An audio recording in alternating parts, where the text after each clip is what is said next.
నీ ఆరాధనకు ఆలయానికి వచ్చినటువంటి నీ బిడ్డలను నాయన మనసారా తృప్తి తీరా ఆత్మీయ ఆహారంతో మాకందరికీ నింపి మీరే ఘనత పొందుకోండి ప్రభా. నాయన మరి బిడ్డలు ఎటువంటి పరిస్థితుల్లో కూడా అపవాది తంత్రములకు కలతలకు చోటు ఇవ్వకుండా నీ పరిశుద్ధమైనటువంటి మాటలకు మేమందరము కూడా నిలకడగలిగి జీవించడానికి సహాయం చేయండి. ఆయన మరి మీరు వచ్చి మాతో మాట్లాడి ఘనత పొందుకోమని యేసు పరిశుద్ధ నామములో మరి మీరు వేడుకుంటూ ప్రార్థిస్తున్నాం తండ్రి. దేవునికి స్తోత్రం. మంచిది ప్రేమైనటువంటి దేవుని బిడ్డలారా, ఇక్కడ మరి కీర్తనలో మనము మరి ఉత్తర ప్రత్యుత్తరాలుగా 63వ కీర్తన 1 నుంచి 5 వచనాలు మనం చదువుకున్నాం. మరి చూద్దాం ఒకసారి. దేవా నా దేవుడు నీవే, వేకువని నిన్ను వెదకుదును, నీ బలమును నీ ప్రభావమును చూడవలనని పరిశుద్ధాలయముందు నేనెంతో ఆశతో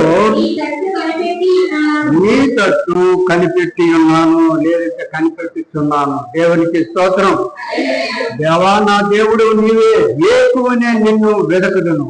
నిజమే, వేకువనే లేచి దేవుని వెదకనటువంటి బిడ్డలకు తప్పకుండా దేవుడు హామీ ఇస్తాడు, దేవుడు తృప్తిపరుస్తాడు. కనుకనే నీ బలమును నీ ప్రభావమును చూడవలనని పరిశుద్ధాలయమును నేనెంతో ఆశతో నీ తట్టు కనిపెట్టి ఉన్నాను.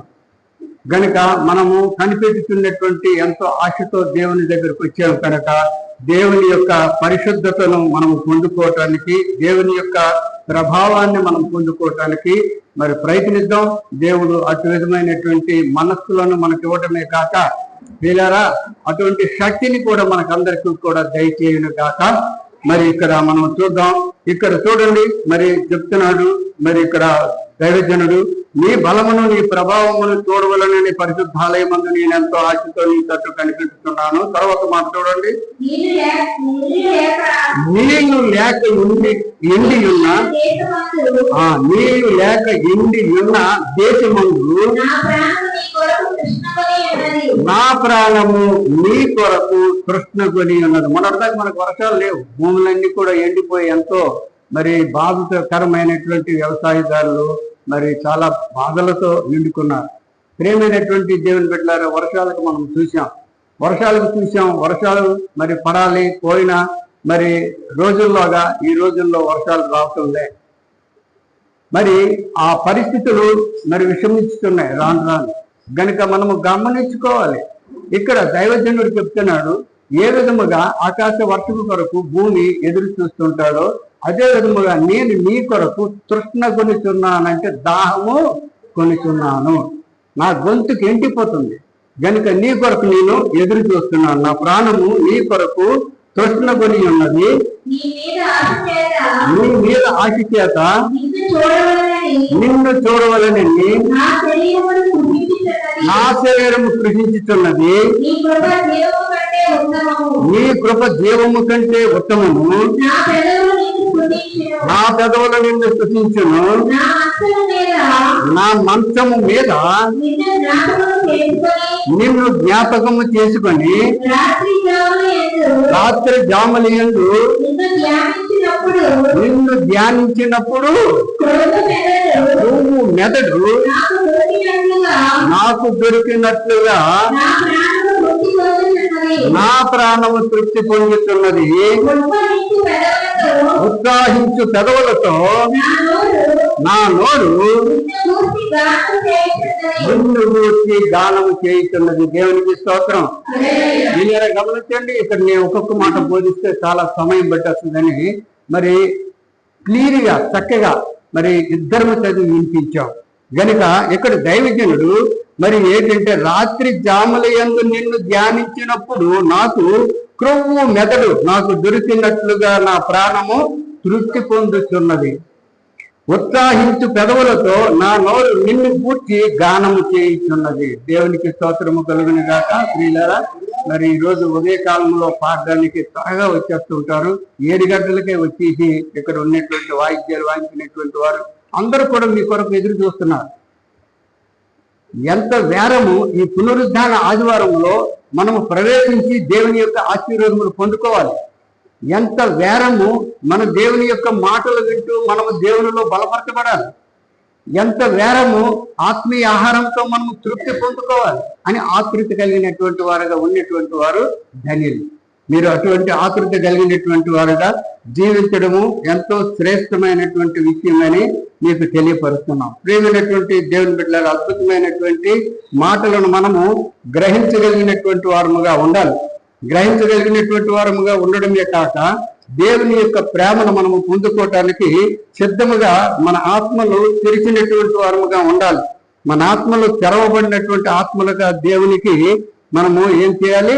ప్రార్థన చేసుకోవాలి. దేవా, నీ మాటలు విని నేను తృప్తిపరచబడాలి. క్రొవ్వుని ఏ విధముగా తింటే తృప్తిపరచబడతాదో అటువంటి విధముగా నీ మాటలు విని నేను తృప్తిపరచబడి నేను మేలును పొందుకోవాలి. భూమి మీద జీవించినంత కాలము కూడా మేలును పొందుకోవాలి అని మన దీక్ష ఎల్లవేళలు కూడా ఎవరి మీద ఉండాలి? దేవుని. ప్రియమైనటువంటి వాళ్ళ మరి మనం ఎప్పుడు చదువుకుంటున్నాం? లోకంలో ఉన్నటువంటి నమ్మకండి, పై వాటిని నమ్మండి అని మనం చేస్తూ ఉంటాం. దేవుడు ఎంతమంది అయితే మారు మనసు కలిగినటువంటి వారుగా గ్రహించి దేవుని వెంబడిస్తారో వారి కొరకు ఎదురు చూస్తూ ఉంటాడు దేవుడు. ఒకసారి గమనించండి. తెలుసో బురదలో పడిపోతాం అనుకోండి. ఆ బురద పడిపోయిన తర్వాత దేవుడు లేవతెత్తాడు బురదలో నుంచి లేవనెత్తి శుభ్రపరిచేటప్పుడు మనం శుభ్రంగా ఉండాలా? మళ్ళీ బురదలోకి వెళ్ళిపోవాలా? శుభ్రంగా ఉండాలి. మనల్ని దేవుడు శుభ్రపరిచేటప్పుడు మనం శుభ్రంగా దేవుని యొక్క కృపలో మనం జీవించాలి. దేవుని కృపలో జీవించాలి. దేవునికి మహిమకరముగా ఉండాలి. అప్పుడు నువ్వు అడుగుపెట్టు ప్రతి స్థలములో వెలుగుని చూస్తావు. అడుగుపెట్టు ప్రతి స్థలములో నీ యొక్క దేవుని యొక్క శక్తిని నీకు కనపరచబడుతుంది. నువ్వు ప్రయాణించి వెళ్ళేటప్పుడు నీ వెనకతల కృపా త్యాగంలే నీ వెంట వస్తూ ఉంటాయి. దేవునికి స్తోత్రం. ఎంత బురదలో ఉన్నప్పటికీ కూడా ఆ బురద నుంచి నువ్వు బయటకు లేచేటప్పుడు దేవుని విడిచిపెట్టనే కూడదు. 91వ కీర్తన వర్తిస్తూ ఉంటది. నువ్వు నాగుబామలను అనగదొరికితో స్వతంత్రంలో మన చక్కని మాటలు ఉన్నాయి. కనుక నువ్వు విషకరమైనటువంటిది ఏది తాగినా అది నీకు జీవనకరముగా ఉండును అని 91వ కీర్తన చాలా చక్కని మాటలు ఉంటాయి. గనుక ప్రియమైనటువంటి దేవుని బిడ్డలారా, యెహోవా మీద నమ్మకం నుంచి వారు కర్రలకు నీకు సియోను కొండవలే నుందురు. సియోను కొండ అంటే కర్రలు నించలేరు. అలాగే దేవుని యందు మనము నమ్మకం ఉంచేటప్పుడు మనల్ని ఏ సాతానుడు కదిలించలేడు. ఏ సాతానుడు కూడా మనల్ని శ్రమ పెట్టడు. గనుక మనము దేవుని జీవనను పొందుకుంటా ఉంటాము. మళ్ళీ సాతానుడు తగ్గిగలుగుతా ఉంటాం. గనుక ప్రియమైనటువంటి దేవుని బిడ్డలు, ఇక్కడ మనము చదువుకున్నటువంటి ధ్యాన భాగం చూసినట్లయితే మత్తయి సువార్త 7వ అధ్యాయము 13-14 మీకు అందరికీ తెలిసిందే. ఇరుకు ద్వారమున ప్రవేశించుడి, నాశనమునకు పోవు ద్వారము వెడల్పును, ఆ దారి విశాలమనే ఉన్నది, దాని ద్వారా ప్రవేశించువారు. ఎక్కడ? విశాల ద్వారములో ప్రవేశించువారు అనేకులు. జీవమునకు, బాగా వినండి, జీవమునకు పోవు ద్వారము ఇరుకును, ఆ దారి సంకుచితమునై ఉన్నది, దాని కనుగొని వారు కొందరే. ప్రియమైనటువంటి దేవుని బిడ్డలారా, మనము ఏది ఏమైనప్పటికీ కూడా ఇక్కడ ఇర్మియా భక్తుడు చెప్తున్నాడు. ఇర్మియా భక్తుడు ఈ మాటలోకి వెళ్ళి మళ్ళీ మనం ధ్యాన భాగాలకు వెళదాం. ఇర్మియా 3వ అధ్యాయము 17వ వచనంలో చెప్పినటువంటి ఇర్మియా హెచ్చరిక మనం చూద్దాం. ఇర్మియా 3వ అధ్యాయము 17వ వచనం. ఆ కాలమున యెహోవా యొక్క సింహాసనమని యెరూషలేమునకు పేరు పెట్టెదరు. జనములన్నీ తమ దుష్ట మనస్సులు నడుచుకొనక యెహోవా నామమును బట్టి యెరూషలేమునకు గుంపుగా కూడి వచ్చెదరు. దేవునికి స్తోత్రము కలుగును గాక. ప్రియమైనటువంటి దేవుని బిడ్డలారా, మరి ఇక్కడ దేవుడు ఎంతో ఉత్తమమైనటువంటి మాటలు మనకు తెలియపరుస్తూ వినిపిస్తూ ఉన్నటువంటి మాటలను మనము వాటిని సద్వినియోగం చేసుకోవటము ఎంతో శ్రేష్టమైనటువంటి విషయమని మీకు హెచ్చరిస్తున్నాం. ఇక్కడ మనం చూసాం. ఎందుకంటే ఆ కాలమున యెహోవా యొక్క సింహాసనమని యెరూషలేమునకు పేరు పెట్టుదురు. జనములన్నీ తమ దుష్ట మనస్సులో పుట్టు మూర్ఖత్వమును చొప్పున నడుచుకొనక, దుష్టత్వము కలిగి నడుచుకొనక యెహోవా నామమును బట్టి యెరూషలేమునకు గుంపులుగా కూడి వచ్చెదరు. దేవునికి స్తోత్రము కలుగును గాక. అటువంటి గుంపులు మనకు అవసరమై ఉన్నది. ఆ మంచి ప్రవర్తనలతో చేరినటువంటి గుంపులో మనము చేరడము ఎంతో మరి ధన్యత. ప్రియమైనటువంటి దేవుని బిడ్డలారా, ఇక్కడ మనం చూస్తున్నాం విశాల మార్గం చూస్తున్నాం. మరి విశాల మార్గము దేనికి చెందిందండి? అపవాదికి చెందింది. విశాల మార్గము అపవాదికి చెందింది. ఇరుకు మార్గము ఎవరికి చెందింది? అప్పుడు చిన్నప్పుడు నేను సినిమా వాళ్ళకి వెళ్ళేవాళ్ళం అండి. సినిమాకి వెళ్ళాం. సినిమాకి వెళ్తే సినిమాలో టికెట్లు దొరికేవి కాదండి. భయంకరమైనటువంటి ఇరుకు. ఆ సినిమా టికెట్ సంపాదించాలంటే అప్పుడప్పుడు రైల్వే స్టేషన్ లో కూడా ప్రయాణం టికెట్ సంపాదించాలంటే చాలా ఇరుగ్గా ఉండేది. లైన్ ఇక్కడి నుంచి ఆ చివరి వరకు కట్టేసేవారు. ఒకరికొకరు తోసుకొని ఎంత కష్టపడి టికెట్ తీసుకుంటే కానీ మనము ఆ సినిమా హాల్లోకి వెళ్ళాం. లేదంటే ఎంతో కష్టపడే టికెట్ తీసుకుంటే కానీ మనము ట్రైను ఎక్కలేదు. అటువంటి ఇరుకుగా వెళ్ళి టికెట్ తీసుకున్న తర్వాత అమ్మయ్యా అని మన ప్రాణం తల్లబడి పరిగెట్టి వెళ్ళి ట్రైన్ ఎక్కుతాం. లేదంటే పరిగెట్టి వెళ్ళి సినిమా హాల్లోకి వెళ్ళి హాయి కూర్చుండేవారు. అది చాలా భయంకరమైనటువంటి పరిస్థితులు ఎన్నో అనుభవించేవాళ్ళు. ఇరుకులో ఎంతమంది చచ్చిపోయే వాళ్ళు కూడా అంత ఇరుకు మరి అనుభవించేవాళ్ళు. ప్రేమైనటువంటి దేవుని బిడ్డలారా, ఏదైనా ఇరుకు తర్వాత విశాలత దొరుకుతుంది. మనకి విశాలమందు ఉన్నటువంటి వారికి ఇరుకు దొరుకుతుంది. ఇరుకు తర్వాత మనకు విశాలత దొరుకుతుంది. ఇరుకు అంటే కష్టాలు, విశాలత అంటే సుఖాలు. విశాలత సాతాను, ఇరుకు దేవుడు. అటువంటి ఇరుకు సంబంధముగా మనం జీవించినట్లయితే మరి ఎప్పుడు కూడా మనము దేవునికి మహిమకరముగా ఉంటాం. ఇక్కడ మత్తయి సువార్త 19వ అధ్యాయము చూడండి. మత్తయి సువార్త 19వ అధ్యాయము 16. ఇదిగో ఒకడు ఆయన యుద్ధకు వచ్చి బోధకుడా, గమనించండి, ఇది చాలాసార్లు మనం నేర్చుకున్నాం. నిత్య జీవం పొందుటకు నేను ఏ మంచి కార్యము చేయవలనని ఆయనను అడిగాను. అందుకు ఆయన మంచి కార్యమును గూర్చి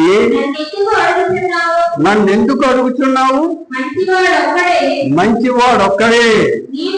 నీవు జీవములో ప్రవేశింపగోరిన యెడల, జీవము ఎల్లప్పుడూ మనకు వెంటాడుతుందండి. జీవములో ప్రవేశించడానికి మనము తాపత్రయపడితే జీవం మనకు ఎప్పుడు వెంటాడుతుంది. కనుక యేసు ప్రభువు చెప్తున్నారు, జీవములో ప్రవేశింపగోరిన యెడల ఆజ్ఞలను గైకొనమని చెప్పాను. అతడు అసుజరా ఆ జీవములో ప్రవేశించడానికి ప్రయత్నించినటువంటి వాడికి ఆజ్ఞలు తెలియదు. కనుక యేసు ప్రభువుని అంటున్నాడు, ఏ ఆజ్ఞలు అని చెప్పేటప్పుడు యేసు నరహత్య చేయకు, వ్యభిచరింపవద్దు, దొంగిలవద్దు, అబద్ధ సాక్ష్యము పలుకోవద్దు, తల్లిదండ్రులను సన్మానింపుము, నిన్ను వలె నీ పొరుగు వారిని ప్రేమిపవలను అనునది అని చెప్పాను. ఇవి ఇరుకు మార్గానికి కారణం. ఆయన అంటాడు, ఇవన్నీ నేను చేస్తానని అంటున్నాడు. ఒకటి అబద్ధాలు ఇరుకు మార్గానికి కారణాలు. మనము ఏమి చేస్తామంటే దేవుని యొక్క ఆజ్ఞలను మనము ఎప్పుడు కూడా అతిక్రమిస్తూ ఉంటాం. నరహత్య చేయవద్దు. మనం అందరం కూడా నరహత్య చేసినటువంటి వారమే. కాకపోతే ఒక పెరిగిన తర్వాత ప్రాణాన్ని కత్తితో చేయలేదు, కానీ బోల్డ్ ఆపరేషన్ చేసేస్తాం. అవన్నీ నరహత్యలు కాదా?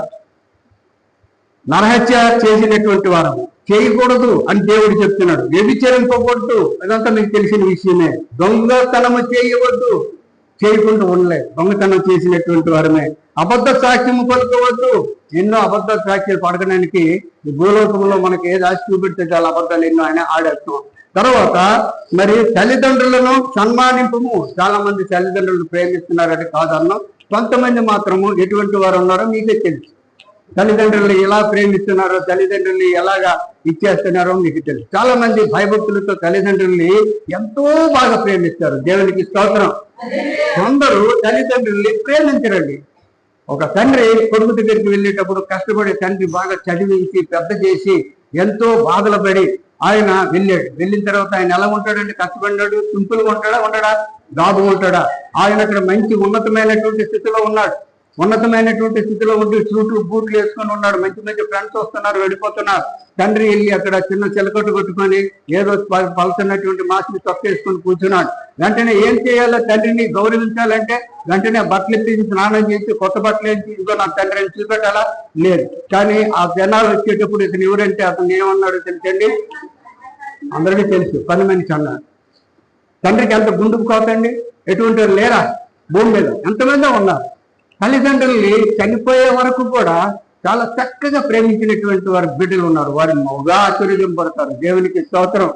దావీదు మహారాజు ఆయన మరణ పడక మీద ఉండేటప్పుడు తన కుమారుడైనటువంటి సొలొమోను అరిచేతిలో పెట్టి కాపాడాడు.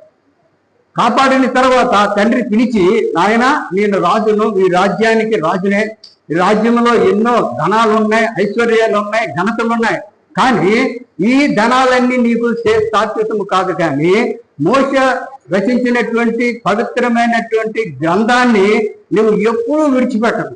ఎన్ని ఆస్తులు ఉన్నాయి, ఐశ్వర్యాలు ఉన్నాయి, అవన్నీ అప్పచెప్పలేదు ఆయన. దేవుని కొరకు బోల్డు బంగారం, వెండి, మంచి సుగంధ ద్రవ్యములతో కూడుకున్నటువంటి మంచి మ్రాళ్ళు అంటే చక్కని చెక్కలు ఎన్నో ఉన్నప్పటికీ కూడా అవన్నీ అప్పచెప్పలేదు. కానీ పరిశుద్ధ గ్రంథాన్ని కుమారుడికి అప్పచెప్పాడు. దేవునికి స్తోత్రం. కనుక పరిశుద్ధ గ్రంథం నువ్వు అనుసరిస్తూ ఉంటే నీ తరములు అలాగా జీవిస్తూనే దేవుని యొక్క ఆశీర్వాదం నీకు ఉంటాయని భరోసా కుమారుడికి ఇచ్చి చనిపోయాడు ఆయన. కనుక తండ్రులను ప్రేమగా చూసినటువంటి కుమారులు లేకపోలేదు, మరి తండ్రులను దూరపరుచుకున్నటువంటి కుమారులు లేకపోలేదు. ఎంతమంది ఉన్నారు మన వీధిలో కూడా, మన దగ్గర ఉన్నారు కూడా. వాళ్ళు వెళ్ళిపోతారు, తల్లిదండ్రులు ఇక్కడ మర్చిపోతారు. వాళ్ళు మళ్ళీ ఏదో కుమారులు, నా కుమారుడు ఎలా ఉన్నాడు, నా కుమార్తె ఎలా ఉంది అని గొప్ప చెప్పుకొని తిరుగుతారు. ఎప్పుడో వస్తారు, ఏదో మొక్క మీద జల్లి వెళ్ళిపోతూ ఉంటారు. ప్రేమైనటువంటి దేవుని బిడ్డలారా, అది తల్లిదండ్రులను సన్మానింపుము, నిన్ను వలె నీ పొరుగు వారిని ప్రేమింపవలను అనునయే. నిన్ను వలె నీ పొరుగు వారిని ప్రేమింపవలను అనునయే. ఏం ప్రేమిస్తామండి? 4 రోజులు గట్టిగా ప్రేమిస్తాం, తర్వాత వదిలే. కొత్తగా పెళ్ళైన జంట ఎన్ని రోజులండి ఒకరికొకరు పట్టుకొని నడుస్తారు? కొన్ని రోజులే, తర్వాత దూరం అయిపోయి మనం పాటిస్తున్నామా అని మనం గమనించుకోవాల్సినటువంటి అవసరం ఉంది. స్త్రీలారా, ప్రమాణాలు చేస్తారు భార్యాభర్తలు. చచ్చిపోయిన వరకు నిన్ను సుఖమందు కష్టమందు నిన్ను చూసుకుంటానని ప్రమాణాలు చేస్తారు. ప్రమాణాలు చేసినటువంటి వారు ఏంటంటే వ్యత్యాసాలు పెట్టుకొని, అపవాది పెట్టినటువంటి కలతలు పెట్టుకొని భార్యను దూరం చేసుకుంటారు. కొందరు భర్తను దూరం చేసుకుంటారు. ఈ విధముగా లేకుంటే కొందరైతే దేవుని వాక్యం తెలిసినటువంటి వారు చనిపోయిన వరకు భర్త వెనకతలు వెళ్తారు భార్య, భార్య వెనకతలు వెళ్తారు భర్త. దేవుడికి స్తోత్రం. కొంతమంది అయితే భార్యను వదిలేసి వేరే స్త్రీలను చూస్తారు. కొంతమంది అయితే భర్తను వదిలేసి వేరే పురుషుని చూస్తారు. ఇవి చాలా భయంకరమైనటువంటి పరిస్థితులు కాదా? ఇవి విశాలత అనుకుంటారు, ఇది మనశ్శాంతి అనుకుంటారు. నువ్వు బురదలో దూరిపోతా ఉంటే నీకు అసమానం బయటకు ఎవరు లాగరు. నీకు కావలసినటువంటి ప్రతిఫలాలు దేవుడు దాస్తూనే ఉంటాడు. దేవుడు అందరి హృదయాల్ని పరిశోధిస్తుంటాడు. అందరినీ కూడా పరిశోధించడమే కాక పరిశీలిస్తుంటాడు. ఆ పరిశీలనలో నువ్వు ఎప్పుడైతే మారు మనసు పొందుకొని దేవుల్లో దూరుతావో నువ్వు ధన్యుడివే, నువ్వు ధన్యురాలవే. దేవునికి స్తోత్రం. దానికి అందుకు ఆ యవనుడు ఏమన్నాడు చెప్పమ్మ, 20వ వచనం. అందుకు ఆ యవనుడు, ఇవన్నీ అనుసరించుతూనే ఉన్నాను, ఇకను నాకు కొద్దివేమని ఆయనను అడిగాను. అందుకు యేసు,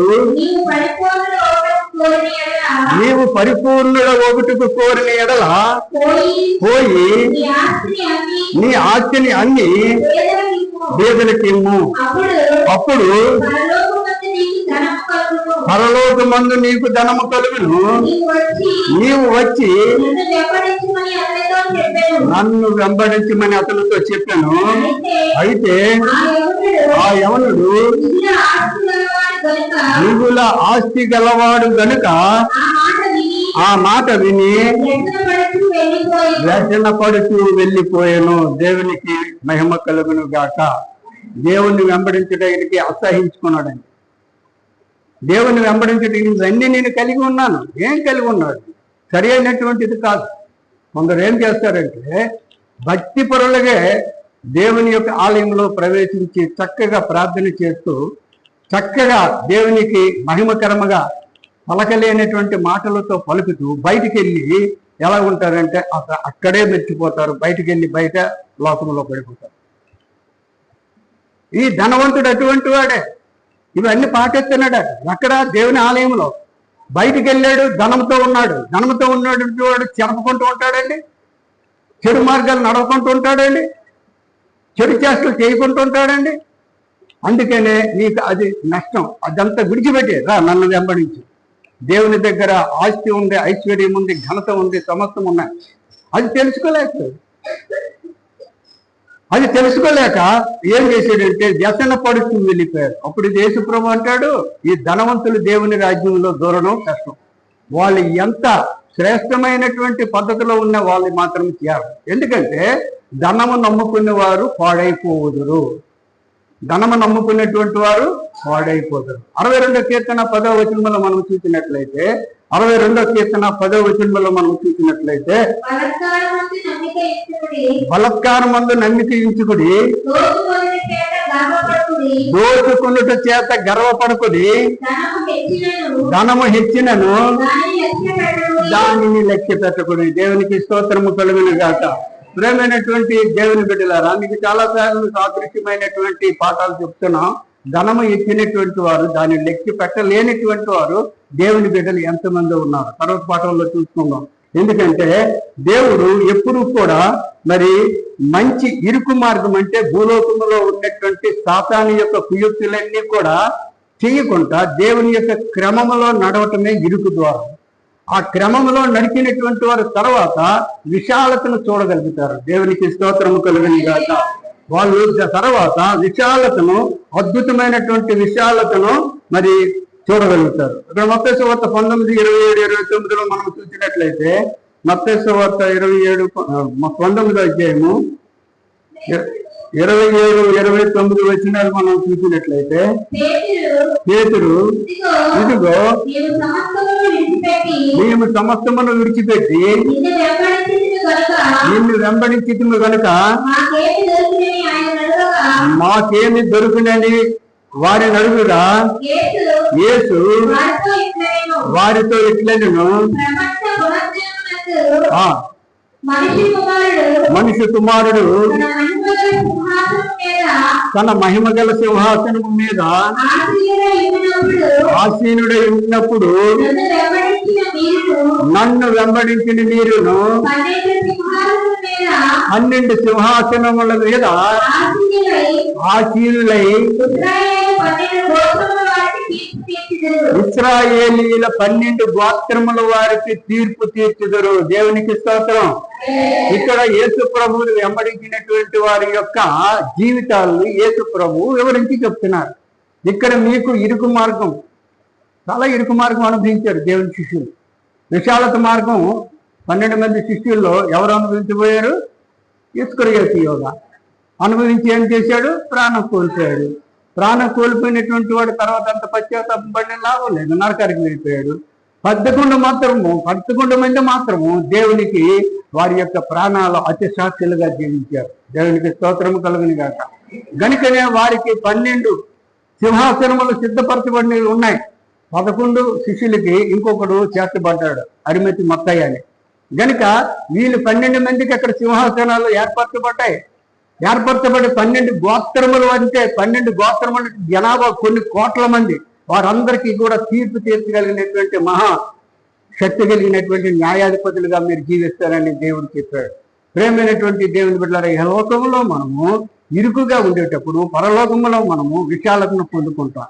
ఈ లోకములో మనము విశాలతను కోరుకుంటే అది సాతానుడి యొక్క లక్షణము కనుక ఆ విశాలత నరకానికి తీసుకువెళ్తాది. నరకానికి తీసుకెళ్తుంది. మన ఆత్మ కాలిపోతూ ఉంటుంది. మన శరీరము కూడా ఆ అక్షయమైనటువంటి శరీరము కూడా బాధపడుతుంది. అగ్ని ఆరదు, పురుగు చావదు. యమా బాధలతో ఉంటాం. ఈ మాటలు చెప్తుంటే ఎప్పుడోలే మనకైతే అనుకుంటాం.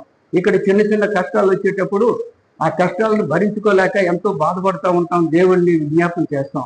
అక్కడ మనం కష్టాలు పడేటప్పుడు ఆ నరకంలో మనకు ఎవరు రక్షించినటువంటి నాదులే ఉండవు. గనుక ఈ లోకంలో మనం జీవించేటప్పుడే మన శరీరాలను మన ఆత్మలను రక్షించుకోవలసినటువంటి అవసరత ఎంతైనా ఉంది. గనుక మన ఆత్మలను మన శరీరములను దేవుని తట్టు ఎప్పుడు కూడా మనము నడిపించుకుని ఉంటూనే ఉండాలి. ప్రియమైనటువంటి దేవుని బిడ్డలారా, ఇక్కడ మరి భూలోకంలో ఎంతమంది ఉన్నారండి? కొన్ని కోట్ల మంది ఉన్నారు. అందరూ చెడిపోయారు. అందరూ చెడిపోయిన తర్వాత మరి దేవుని దృష్టికి ఎవరు మంచిగా కనబడలేదు. ఆకాశం నుంచి ప్రజలందరూ హృదయాలు తెరిచి పరిశోధించేటప్పుడు ఒక్కరి మనసు మాత్రము అక్కడ నీతిమంతుడిగా కనిపించడము మనం ఇక్కడ ఆదికాండము 7:1 చూస్తున్నాం. ఆదికాండంలో 7:1 అధ్యాయంలో చూస్తున్నాం. ఒక్కడు నీతిమంతుడిగా ఉండి తన కుటుంబాన్ని రక్షించుకున్నాడు. దేవునికి స్తోత్రం.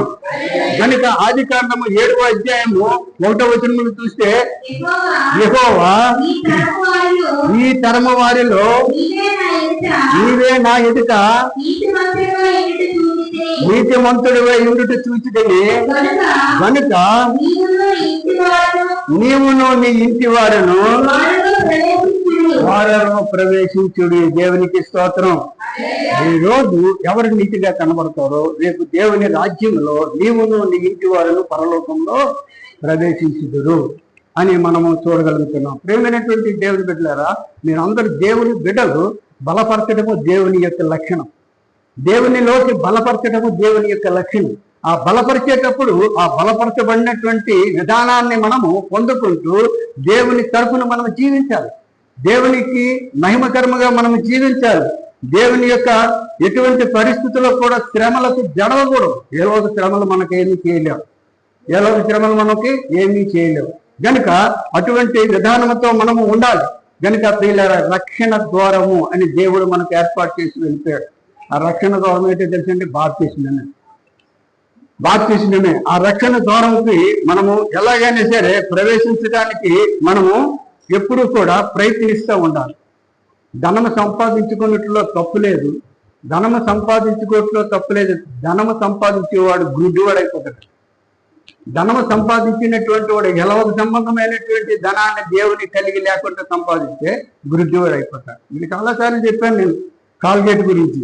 ప్రేమైనటువంటి దేవుని బిడ్డలారా, ధనము గుడ్డితనమును కలుగజేయును, గర్వము అహంకారము ఇష్టానుసారముగా నడవజేయును అని ఇక్కడ మనం చూడగలుగుతున్నాం. ధనవంతుడు మరి అంటున్నాడు అక్కడ, నా ప్రాణమా తిను తాగు ధనం సంపాదించుకోండి. తిను తాగు అనేటప్పుడు విర్రవీగినప్పుడు ఆ రాత్రి అతను ఏమేడు. ఇది స్వార్థకరమైనటువంటి జీవితం, మూర్ఖత స్వభావము కలిగినటువంటి జీవితం. గనుక ధనము నమ్ముకున్నవాడు పాడగును అని మనము సామెతల్లో కూడా చూడగలుగుతున్నాం. సామెతలు ఒకసారి తీయండి. సామెతలు 11వ అధ్యాయము 28వ వచనంలో ఒక మాట, ధనము నమ్ముకున్నవాడు పాడైపోవును అని ఉంటారు. ఒకే మాట అక్కడ. గనుక అంతే. నీతిమంతులు చిగురాకు వలె చిగురిస్తారు. దేవునికి స్తోత్రము కలిగిన గాక. గనుక ప్రియమైనటువంటి దేవుని బిడ్డలారా, ధనము సంపాదించట్లో తప్పు కాదు. కానీ మరి ఎటువంటి పరిస్థితుల్లో కూడా కాల్గేట్ గురించి మనం ఎన్నోసార్లు చెప్పుకున్నాం. ఒక పేదవాడు పల్లెటూరులో కొండల్లో ఒక పిప్పుపళ్ళు మందుకొని బతికినటువంటి జీవితము ఎంత సంపాదించినా అతనికి చాలటం లేదు. ఒకరోజు దైవ సేవకునితో ప్రయాణం చేస్తున్నాడు. దైవ సేవకునితో చెప్తున్నాడు తన కష్టం. అయ్యా, నేను ఎంత సంపాదిస్తున్నా నా ఇంటి దగ్గర చాలటం లేదు. ఎంత నేను చేసినా కష్టపడుతున్నాను అయ్యా, నిద్ర రాత్రి పగలు. అలాగే కష్టపడినప్పటికీ నా ఇంటికి పోషించుకోలేకపోతాను. ఆయన చాలా బాధకరముగా అక్కడ ఉన్నటువంటి దేవుని యొక్క సేవకునికి చెప్పేటప్పుడు సేవకుడు ఒకే మాట అన్నాడు, అయ్యా, ఈ రోజు నువ్వు వ్యాపారం చేస్తున్నావు, వ్యాపారంలో 10వ భాగం 10వ వంతు తీసుకెళ్లి దేవుని ఆలయాలకి ఒకసారి చూడు, 2 సార్లు చూసిన తర్వాత నువ్వు ఏమట్ చేయి. నేను చెప్పినటువంటి మాటకి ఏంటంటే దైవజనుడు చెప్పినటువంటి రీతిగా ఆ యొక్క పిప్పుపళ్ళకు మందు ఇచ్చినటువంటి వాడు చేశాడు. ఆ రోజు వచ్చినటువంటి రాబడిలో 10వ భాగం అంటే 10వ భాగం తీసుకెళ్లి దేవుని ఆలయానికి ఇచ్చాడు. ఆ రోజు నుంచి అతను కరువు లేదు. దేవునికి స్తోత్రం. దానిని కాల్గేట్ అని పెద్ద కంపెనీ పెట్టాడు. ఆ కంపెనీ తర్వాత ఇప్పుడు ఎన్నో కంపెనీలు తయారు చేశాడు. చేసినప్పటికీ కూడా 10వ భాగాలు మాత్రం మారలేదు. కొన్ని కోట్లకు అధికారి అయినప్పటికీ కూడా దేవుని యొక్క దశమ భాగము తీయటానికి మాత్రం అతను జరవలే. చాలా మంది 4,000 దశమ భాగం వచ్చింది అనుకోండి జీతం, 4,000లో 400 తీయడానికి కట్టకట్టలు ఆడతారు. ఆడతారు. అందులో నాకు 5 రూపాయలు 10 రూపాయలు సందేస్తాను అంతే. నేను మాత్రం నాకు టెన్షన్ వస్తే 400 కంపల్సరీ తీసేస్తాను. 400 కంపల్సరీ తీసుకుని ఏడు ఖర్చు పెడతారు అంటే, నేను పల్లెటూరులో డబ్బు లేనటువంటి నిన్న బడిలు వెళ్ళాను, బడిలో మౌతులు పోతే మౌతులు బాగు చేశాను, అంతకంటే ఎక్కువ అవుతాయి. ఇటువంటి వాటికన్నింటికి కూడా నా దశమ భాగాలు ఖర్చు పెడతా ఉంటాను. కనుక ప్రియులారా, ప్రతి ఒక్కరు దశమ భాగం తీసి చూడండి, అద్భుతమైనటువంటి ఆశీర్వాదం ఉంటారు. కనుకనే కాల్గేట్ మరి సబ్బుల కంపెనీ, కాల్గేట్ కంపెనీ, పేస్టుల కంపెనీ, రకరకాలైనటువంటి పేస్టులు మీరు ఒకసారి టీవీలో చూడండి. కాల్గేట్లు అనేక రకాలు ఉన్నాయి. ఎంత అధికారిగా ఆయన ఆశీర్వదింపబడ్డం మనం చూస్తున్నాం. కనుక ప్రియమైనటువంటి దేని బట్టి ఇక్కడ మరి కీర్తనలు 5వ అధ్యాయము 7వ వచనంలో మనం చూసినట్లయితే చివరి మాటలు 2-3 చెప్పుకొని ముగించుకుందాం. నేనైతే నీ కృపాతిశయమును బట్టి నీ మందిరములో ప్రవేశించేదను, నీ ఎడల భయభక్తులు కలిగి నీ పరిశుద్ధాలయము దిక్కు చూచి నమస్కరించేదను. దేవునికి స్తోత్రము కలుగును గాక. జకరియా 9:12 ఉన్నటువంటి మాట, బంధకములలో పడి ఉండు వారులారా, నిరీక్షణ గలవారులారా, బంధకాలతో కష్టాలతో దేవుని యందు నిరీక్షణ కలిగినటువంటి వారులారా, నీ కోటను మరలా ప్రవేశించుడి. నీ కోటను ప్రవేశించండి.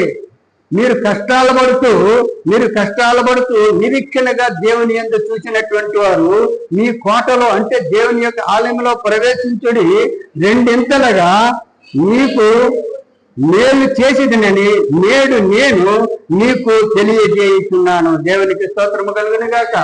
ఇంతకంటే శక్తి మనకి ఇంకేముందండి. దేవుడు ఇంత హామీ ఇస్తున్నాడు.